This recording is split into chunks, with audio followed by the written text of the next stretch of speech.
Welcome back dear friends.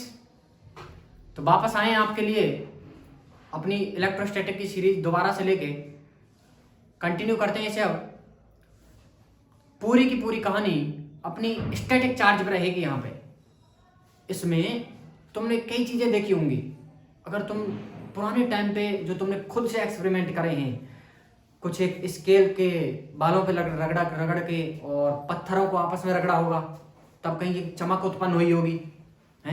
तो वहाँ जो इलेक्ट्रिसिटी प्रोड्यूस होती है ना, जो विद्युत तुम्हारी उत्पन्न होती है, उसको अपन स्टैटिक विद्युत बोलते हैं। स्टैटिक इलेक्ट्रिसिटी चलती नहीं है वो।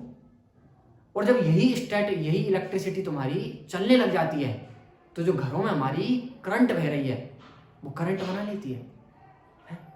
तो ध्यान रखिएगा, स्टैटिक का क्या मतलब है। हम पूरी की पूरी डीलिंग यहाँ पे चार्ज के साथ करेंगे। आवेश, सारी कहानी आवेश की है। पूरा मैग्नेटिज्म तक खत्म हो जाएगा आवेश से लेकर के। तो एक बार अगर इसको अच्छे से समझ लिया ना, पूरा लिंक्ड है 12th क्लास के सारे चैप्टर, कहीं ना कहीं इलेक्ट्रोमैग्नेटिज्म EMI तक के सारे चैप्टर लिंक्ड है। तो ध्यान से देखिएगा, सारी चीज़ों को रिकॉइल करते हुए एक एक पॉइंट को अच्छे से कवर अप करते हुए चलेंगे। ओके, सो थोड़ी सी कहानी तुमको हमने बता ही दी है कि जब घरों में हमारी ये जो करंट बहती है, एक्चुअली में इसका रीजन क्या है। इसका रीजन है तुम्हारे चार्ज का फ्लो। स्टैटिक जो है तुम्हारी और डायनामिक है। दो तरीके की इलेक्ट्रिसिटी पढ़ेंगे अपन, एक स्टैटिक और एक डायनामिक। स्टैटिक जो होगी ना, उसमें चार्ज अपना रुका रहेगा, चलेगा नहीं, बिल्कुल एक जगह पर रुका रहेगा। अब उस कहानी को हमने इस इलेक्ट्रोस्टैटिक में कंक्लूड किया है। इलेक्ट्रोस्टैटिक में कंबाइन करेंगे इसे। और जब यही चार्ज तुम्हारा चलने लग जाएगा, तो जो हम ये लाइट वगैरह देख रहे हैं ना, ये इलेक्ट्रिसिटी बना लेगा। ठीक है, तो आइए थोड़ा सा देखते हैं जर्नल वे में इसको कि चार्ज वगैरह के बारे में कहानी कैसे चलती है इसकी। तो देखिएगा, इलेक्ट्रोस्टैटिक का थोड़ा सा तुमको मतलब समझ आ ही गया होगा कि ये तुम्हारी कौन सी है। ये तुम्हारी स्टैटिक इलेक्ट्रिसिटी है।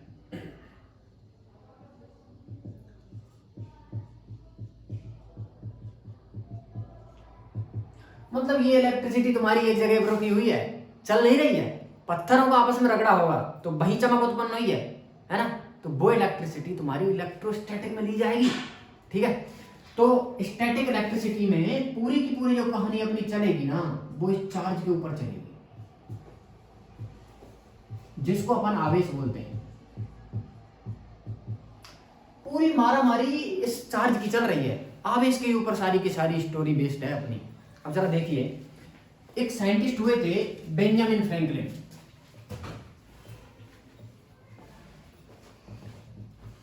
एक बेंजामिन नाम के साइंटिस्ट हुए थे, जिन्होंने क्या किया, इस चार्ज को दो पार्ट्स में डिवाइड किया। इस चार्ज को दो पार्ट्स में डिवाइड किया। पहला बोला पॉजिटिव और दूसरा बोला नेगेटिव। अब पॉजिटिव और नेगेटिव को जरा ध्यान से देखिएगा। पॉजिटिव और नेगेटिव एक्चुअली में ये एक तरीके की नेचर है।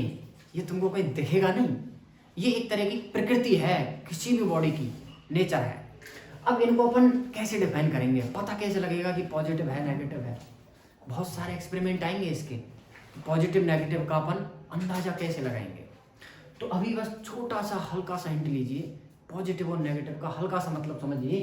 पॉजिटिव जो है ना तुम्हारी, ये तुम्हारी है डेफिशिएंसी ऑफ इलेक्ट्रॉन।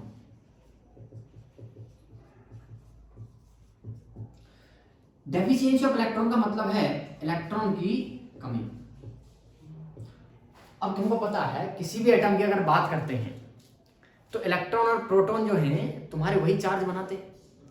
अब न्यूक्लियस के अंदर एक्चुअली में तुम्हारे इलेक्ट्रॉन जो है पूरे एटम के सर्कल्स में, ऑर्बिट्स में अराउंड करते हैं, मोशन करते हैं। तो पॉजिटिव और नेगेटिव का मतलब क्या है। पॉजिटिव का मतलब है डेफिशिएंसी ऑफ इलेक्ट्रॉन, मतलब उस जगह पे इलेक्ट्रॉन की कमी है। तो फिर कौन सी चीज ज्यादा हुई, प्रोटॉन। डायरेक्टली लिख सकते हैं अपन यहाँ पे, अगर इलेक्ट्रॉन वहां पे कम है तो पक्का तुम्हारा नंबर ऑफ प्रोटॉन जो होंगे ना, उस जगह पे ज्यादा होंगे। तो पॉजिटिव होने का क्या मतलब हुआ कि उस जगह पे प्रोटॉन के नंबर जो है वो ज्यादा है, नंबर ऑफ प्रोटॉन ज्यादा है उस जगह पे। तो पॉजिटिव होने का मतलब ये रहा। नेगेटिव का मतलब है एक्सेस ऑफ इलेक्ट्रॉन। एक्सेस का मतलब होता है किसी भी क्वांटिटी का बहुत ज्यादा मात्रा में होना। एक्सेस ऑफ इलेक्ट्रॉन मतलब यहां पे तुम्हारा नंबर ऑफ इलेक्ट्रॉन ज्यादा है नंबर ऑफ प्रोटॉन से। तो आशा करते हैं कि तुमको इलेक्ट्रॉन पॉजिटिव और नेगेटिव का मतलब समझ आया होगा। पॉजिटिव और नेगेटिव का बस छोटा सा मीनिंग याद रखिए कि पॉजिटिव का मतलब है डेफिशिएंसी ऑफ इलेक्ट्रॉन और नेगेटिव का मतलब है एक्सेस ऑफ इलेक्ट्रॉन, मतलब वहां पे इलेक्ट्रॉन ज्यादा हैं और पॉजिटिव वाली में प्रोटॉन ज्यादा है। ठीक है, तो पॉजिटिव और नेगेटिव को बस इतने से याद रखिए, आगे बहुत काम आएगा पॉजिटिव और नेगेटिव का सारा खेल। अभी देखो कि अपन दो बॉडी लेते हैं, ये एक पे चार्ज पॉजिटिव है और दूसरी पे भी पॉजिटिव है। सेम साइन की जो बॉडी होंगी ना आपकी, जिन पे आवेश जो होगा वो समान प्रकृति का होगा, नेचर बोलते हैं इसे। तो समान आवेश की जो वस्तुएं होंगी, बॉडीज होंगी, उनमें तुम्हारा रिपल्सन होगा, प्रतिकर्षण बोलेंगे इसे अपन, इनमें रिपल्सन होगा। सो रिपल्सन को अपन ऐसे दिखा देते हैं। अभी क्या बल वगैरह क्या लग रहा है सारी स्टोरी बाद में देखेंगे। ये अपना क्या अंदर रिपल्सन, समान प्रकृति वाली में तुम्हारा क्या होगा प्रतिकर्षण। और विपरीत जो होंगी ना तुम्हारी अपोजिट नेचर की, अपोजिट नेचर वाली एक दूसरे को अट्रैक्ट करेंगी। ठीक है, तो ये तुम्हारी पॉजिटिव और दूसरी तुम्हारी नेगेटिव। पॉजिटिव और नेगेटिव हमेशा एक दूसरे को ऐसे अट्रैक्ट करेंगे, तो इनमें होगा तुम्हारा अट्रैक्शन, आकर्षण। तो ये तुमको बहुत हेल्प करेगा, जितने भी न्यूमेरिकल आएंगे ना तुम्हारे, उनमें बहुत ज्यादा हेल्प करेगा कि पॉजिटिव पॉजिटिव बॉडी जब आ जाएंगी, चार्ज आ जाएंगे, तो उनमें अट्रैक्शन होगा, रिपल्सन होगा, क्या होगा। इसीलिए पहले ही चीज़ों को क्लियर करके चलिए कि पॉजिटिव पॉजिटिव जो बॉडीज होंगी अपनी, उनमें रिपल्सन होगा और नेगेटिव और पॉजिटिव होंगी उनमें अट्रैक्शन होगा। अब मतलब ये समझिए कि सेम साइन की जितनी भी बॉडी होंगी ना, उन सब में रिपल्सन होगा। अब वो पॉजिटिव पॉजिटिव हो चाहे नेगेटिव नेगेटिव हो, अपोजिट साइन वाली जो होंगी पॉजिटिव और नेगेटिव, उनमें तुम्हारा अट्रैक्शन होगा। ये चीज़ बहुत हेल्प करेगी, तुम्हें ज़रा ध्यान से देखिएगा ऐसे। ठीक है, अब एक छोटी सी चीज़ और बताते हैं तुम्हें कि आखिर ये सारी मारामारी किस चीज़ की चल रही है, कि हम जो इलेक्ट्रोस्टैटिक पढ़ने जा रहे हैं एक्चुअली में आई कहाँ से। थोड़ा सा जर्नल वे में तुम्हें आइडिया दे दिया था, अभी थोड़ा और बताते हैं ताकि आगे के जो भी चैप्टर्स होंगे ना, उनकी कहानी भी तुम्हें क्लियर हो जाए कि इलेक्ट्रिसिटी क्या है, मैग्नेटिक फील्ड वगैरह क्या है। ज़रा ध्यान से देखिएगा कि स्टैटिक, डायनामिक, कई तरीके के चार्ज मिलेंगे तुम्हें। हम एक पहला चार्ज लेते हैं अपना, एक अपने पास में चार्ज है इलेक्ट्रोस्टैटिक में, चार्ज को क्यू से रिप्रेजेंट करेंगे। तुमको बड़ा क्यू भी लिखा मिल सकता है और छोटा भी लिखा मिल सकता है। ठीक है, अब ये चार्ज अगर तुम्हारा स्टैटिक है, स्टैटिक का मतलब होता है किसी भी बॉडी के लिए कि उस बॉडी की स्पीड 0 है, चल नहीं रही है, स्टैटिक है, रुकी हुई है, ब्राह्म अवस्था बोलते हैं। तो जब कोई बॉडी तुम्हारी स्टैटिक है तो then it will produce only the electric field. ये केवल और केवल तुम्हारी इलेक्ट्रिक फील्ड प्रोड्यूस करेगी, जिसको अपन बोलेंगे विद्युत क्षेत्र।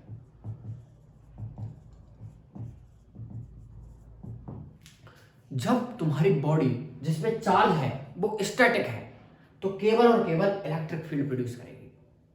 थोड़ा और आगे बढ़ाते हैं इस कहानी को, बहुत हेल्प करेगा, ध्यान रखना। एक एक नंबर के बहुत सारे क्वेश्चन बनते हैं कि स्टैटिक बॉडी चार्ज जो है क्या प्रोड्यूस करती है। अब यही चार्ज अगर तुम्हारा चलने लग जाए और स्पीड जो है इसकी वो तुम्हारी कांस्टेंट है। अरे कांस्टेंट का मतलब समझते हो? कांस्टेंट का मतलब आता है, कांस्टेंट का मतलब लेट अस सपोज इसकी स्पीड जो है 5 मीटर पर सेकेंड है। मान लीजिए कि इसने t=0 पे अपनी जर्नी स्टार्ट करी। ओके, और t=0 पे जैसे ही स्टार्ट हुआ, मान लीजिए स्पीड पकड़ ली 5 मीटर पर सेकेंड की, तो पूरी जर्नी के ड्यूरेशन में इसकी स्पीड चेंज नहीं हुई, 5 मीटर पर सेकेंड ही रही। मतलब किसी भी चीज़ का कांस्टेंट होने का मतलब है कि वो चेंज नहीं हो रही है। अब ये with respect to the time, यहाँ पे समय के साथ तुम्हारी स्पीड चेंज नहीं हो रही है, इसका कांस्टेंट हुआ, मतलब स्पीड जो है तुम्हारी कांस्टेंट है। अब चल रहा है चार्ज तुम्हारा यहाँ पे, यहाँ तुम्हारा स्टैटिक था। अब जब भी चार्ज चलेगा then it will also produce magnetic field B. चुंबकीय क्षेत्र से बोलते हैं मैग्नेटिक फील्ड। बी वेक्टर से शो किया है, इसको ई वेक्टर से शो किया है। सब दोनों की डायरेक्शन होती है, इलेक्ट्रिक फील्ड की भी और मैग्नेटिक फील्ड की भी। तो अभी बस तुम इतनी सी चीज याद रखो, ये चार्ज अगर स्टैटिक है तो इलेक्ट्रिक फील्ड निकालेगा, यही चार्ज अगर चलने लग जाए तो मैग्नेटिक फील्ड भी प्रोड्यूस करेगा, साथ में इलेक्ट्रिक फील्ड भी निकालेगा। यार मैग्नेटिक फील्ड ऐड हो रहा है इस टाइम पे, इलेक्ट्रिक फील्ड तो चलेगा ही, मैग्नेटिक फील्ड भी चलेगा। जब चार्ज स्टैटिक है तो इलेक्ट्रिक फील्ड चल रहा है, तो इलेक्ट्रिक फील्ड के साथ साथ मैग्नेटिक फील्ड। अब एक थर्ड केस और लेते हैं, यही चार्ज अगर तुम्हारा चल रहा है लेकिन इसकी जो स्पीड है वो कांस्टेंट नहीं है। स्पीड कांस्टेंट नहीं होने का मतलब समझते हो, स्पीड वेरिएबल है, with respect to time change हो रही है। ओके, तो स्पीड जो है कांस्टेंट नहीं है, इसका क्या मतलब होता है? मतलब किसी भी बॉडी की स्पीड कांस्टेंट नहीं होने का मतलब होता है, नियत चाल नहीं होने का क्या मतलब है कि यार तुमने त्वरण अगर थोड़ा सा भी पढ़ा है, एक्सेलरेशन क्या होता है? चेंज इन स्पीड ही तो होता है, स्पीड में चेंज ही तो तुम्हारा एक्सेलरेशन होता है। मतलब जो तुम्हारा चाल में परिवर्तन हुआ तो क्या पक्का यहाँ पे एक्सेलरेटेड चार्ज है अपना, एक्सेलरेटेड, इसको बोलेंगे अपन त्वरित आवेश। अब त्वरित आवेश जो होगा तुम्हारा इलेक्ट्रिक फील्ड तो प्रोड्यूस करेगा ही, मैग्नेटिक फील्ड भी प्रोड्यूस करेगा, और एक नई चीज और प्रोड्यूस करेगा, इलेक्ट्रोमैग्नेटिक वेव्स। इसको बोलते हैं अपन इलेक्ट्रोमैग्नेटिक वेव्स, विद्युत चुंबकीय तरंगें।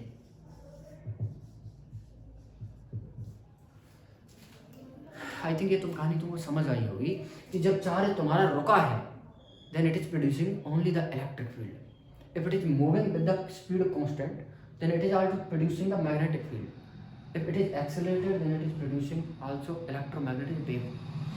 अब थोड़ी सी चीज ध्यान से देखिए, अगर छोटा सा क्वेश्चन अगर तुमसे किया जाए कि अगर कोई चार्ज तुम्हारा इलेक्ट्रोमैग्नेटिक वेव निकाल रहा है, मतलब विद्युत चुंबकीय तरंग अगर निकाल रहा है, तो क्या नेसेसरी है इलेक्ट्रिक फील्ड और मैग्नेटिक फील्ड भी निकाल रहा होगा? क्यों नहीं भाई, जरूर निकाल रहा होगा। क्यों? क्योंकि इलेक्ट्रोमैग्नेटिक वेव्स जो है तुम्हारी, विद्युत चुंबकीय तरंगे जो हैं, निकल कब रही हैं? जब तुम्हारा चार्ज एक्सेलरेटेड है, और चार्ज जब एक्सेलरेटेड है मतलब स्पीड भी कांस्टेंट नहीं है इस टाइम पे, तो इलेक्ट्रिक फील्ड तो चलेगा ही, मैग्नेटिक फील्ड भी चलेगा। लेकिन अगर थोड़ा सा ट्विस्ट करके दिया जाए कि अगर कोई चार्ज तुम्हारा मैग्नेटिक फील्ड निकाल रहा है, तो क्या जरूरी है वो इलेक्ट्रोमैग्नेटिक वेव्स भी निकाल रहा होगा? वी कैन नॉट से, बिल्कुल नहीं कह सकते, क्योंकि हमें नहीं पता उसकी स्पीड कैसी है। बस एक चीज ध्यान रखना, मैग्नेटिक फील्ड प्रोड्यूस करने के लिए बस बॉडी के पास में ना स्पीड होनी चाहिए। तुम देख लो, जैसे ही स्पीड आई है मैग्नेटिक फील्ड तुरंत अपना काम चालू कर दिया। अब चाहे स्पीड कांस्टेंट है चाहे वेरिएबल है, मैग्नेटिक फील्ड प्रोड्यूस हो रहा है। तो ध्यान रखना इस चीज को कि मैग्नेटिक फील्ड, चुंबकीय क्षेत्र प्रोड्यूस करने के लिए you have to require only the speed. Static charge के लिए there will be no creation of magnetic field. अब जरा ध्यान से सुनिए इस कहानी को। जो अपने घरों में तारों में विद्युत धारा बह रही है, तुमने बहुत सुना होगा कि जो तार होता है अपना, एक करंट कैराइंग वायर होता है, ये तार होता है जिसमें करंट आई फ्लो कर रही है, इसकी वजह से मैग्नेटिक फील्ड बनता है, चुंबकीय क्षेत्र जिसे अपन बोलते हैं। तो एक्चुअली में उस चुंबकीय क्षेत्र के बनने का कारण पता है क्या है? मूविंग चार्ज, जो आवेश तुम्हारा गति कर रहा है। अगर ये चार्ज तुम्हारा मूव नहीं करेगा ना, then there will be no flow of electricity. Electricity नहीं बनेगी, और इलेक्ट्रिसिटी नहीं है तो मैग्नेटिक फील्ड भी नहीं है। तो ध्यान रखना, मैग्नेटिक फील्ड अगर तुम्हें चाहिए तो स्पीड जरूरी है। It is not necessary constant है या वेरिएबल है। ओके, इलेक्ट्रिक फील्ड के लिए तो कुछ नहीं चाहिए। अब तुम चलाओ चार्ज को, चाहे तुम कुछ भी करो, ये तो हमेशा निकलेगा। ओके, इलेक्ट्रोमैग्नेटिक वेव्स के लिए जो EMW जिनको बोलते हैं, आगे तुम पढ़ोगे, आगे चैप्टर में आएगा। तो एक्सेलरेटेड चार्ज होना चाहिए, मतलब स्पीड जो है इसकी हर इंस्टेंट पे चेंज होनी चाहिए। एक्सेलरेटेड का मतलब तुमको शायद थोड़ी बहुत काइनेमेटिक्स अगर पढ़ी है तो इन चीज़ों के बारे में पता होगा। तो आई होप ये स्टोरी तुमको अच्छे से समझ आई होगी कि किसी भी बॉडी के स्टेट में जो स्टैटिक पोजीशन का क्या मतलब है, मूविंग का क्या मतलब है, मैग्नेटिक फील्ड कब प्रोड्यूस हो रहा है और तुम्हारा इलेक्ट्रिक फील्ड कब प्रोड्यूस हो रहा है, सारी कहानी को जरा ध्यान से देखिएगा। अब इन्हीं में से इतना अच्छा क्वेश्चन डिजाइन हो सकता है, तो पॉसिबल है कि अगर तब तुमने इनको कंसेप्ट को अच्छे से अगर सुना है, अच्छे से कवर अप किया है, then you will get the answer of the question, तभी निकाल पाओगे आंसर। अब अगर पहले से अगर तुमको ये सारे कंसेप्ट पता है, अब कहीं पे तुमसे ये कह दिया कि कोई चार्ज पार्टिकल तुम्हारा चल रहा है, कोई इन्फॉर्मेशन नहीं दी तुमको, अब तुम कंफ्यूज हो जाओगे। तुमने बस इतना पढ़ा है कि जब स्पीड कांस्टेंट है तो मैग्नेटिक फील्ड आता है। भाई स्पीड कांस्टेंट हो चाहे कैसी भी हो, मैग्नेटिक फील्ड हर बार आएगा। स्पीड होनी चाहिए बस चार्ज के पास में, कोई जरूरी नहीं है कि वो कांस्टेंट है या वेरिएबल है, बस स्पीड होनी चाहिए। ठीक है, आई होप ये कहानी तुमको समझ आई होगी अच्छे से। थोड़ा इसको और अच्छे से देखिएगा। अब ये जो चार्ज का अपन ने अट्रैक्शन और रिपल्सन पढ़ा है, इस पे एक छोटा सा न्यूमेरिकल लेते हैं, क्योंकि न्यूमेरिकल ही है भाई। देखो फिजिक्स में तो जब तक न्यूमेरिकल नहीं बनेंगे ना तुमसे, और न्यूमेरिकल कब बन पाएंगे, जब तुम्हें अच्छे से कंसेप्ट आते हैं। कंसेप्ट जब तक नहीं सीखोगे तब तक न्यूमेरिकल्स का आंसर नहीं दे पाओगे। तो एक छोटा सा न्यूमेरिकल है, खुद से भी ट्राई कीजिएगा, हम बताते हैं आपको भी। एक बार इसको देखिए।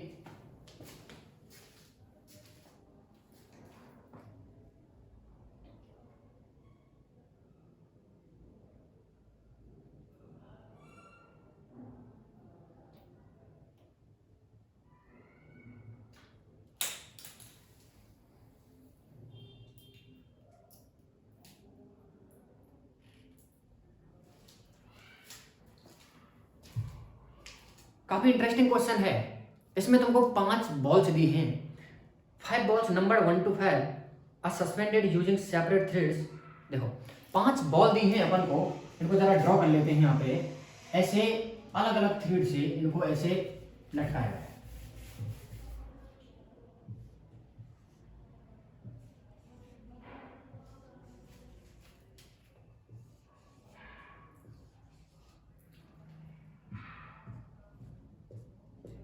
ऐसे 5 बॉल्स दी हैं तुमको।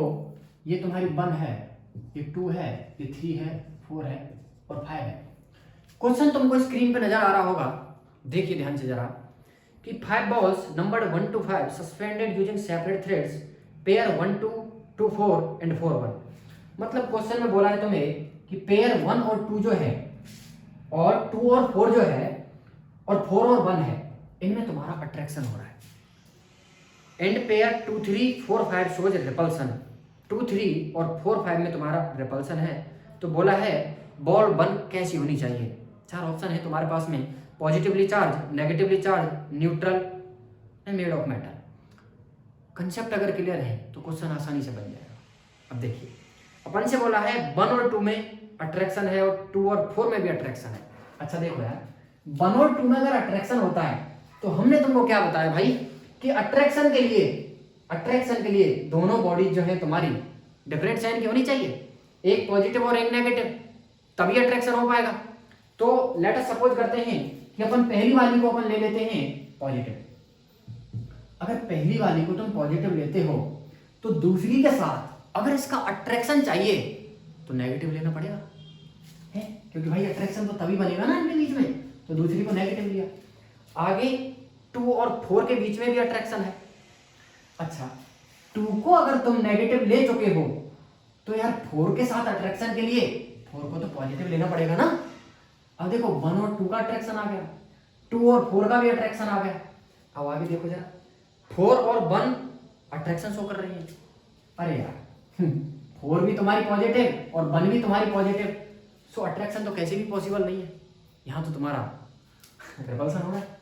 मतलब ये जो अपन ने केस लिया है गलत है, नेगेटिव कंसीडर करते हैं। अच्छा इसको नेगेटिव लेते हैं।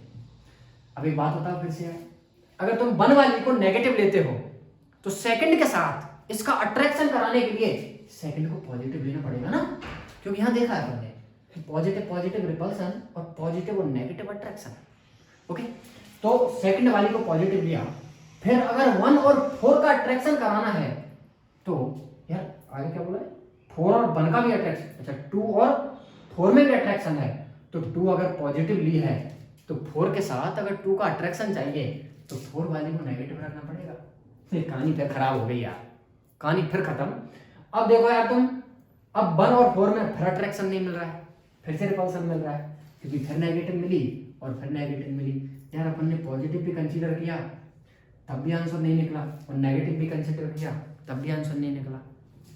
ऐसे केस में बॉडी तुम्हारी न्यूट्रल होगी। क्यों? क्योंकि देखो न्यूट्रल बॉडी जो होती है उसके पास पॉजिटिव और नेगेटिव दोनों होते हैं और सेम अमाउंट होता है, बराबर होते हैं।